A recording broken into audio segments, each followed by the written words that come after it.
I have had quite a lot of experience in Korea.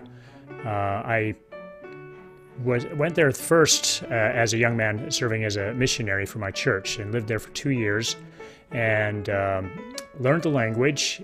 In the years since then, basically since I got to Meredith, I started making trips back to Korea to try to develop professional contacts and relationships there. In 2017, I was there doing a month-long guest residency at a women's college and spoke to their piano pedagogy master's degree students. One of the funnest things I did for that group was back when online teaching was a little bit new still. I arranged for them to watch me work with a couple of my students back here in the U.S.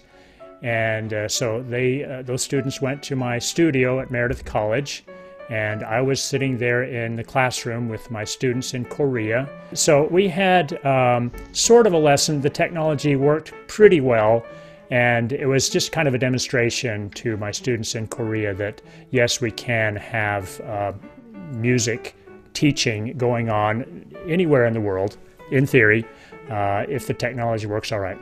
So regarding the master class that's coming up in Charlotte in February, but whether it's a live class or a Zoom class, an online class, I think it's really amazing that we can have this kind of capability of overcoming geographical boundaries and making music accessible. I think it might be really important for students who live in rural areas, for example. I grew up in a rural area and had to travel hundreds of miles during high school to get to my piano lessons.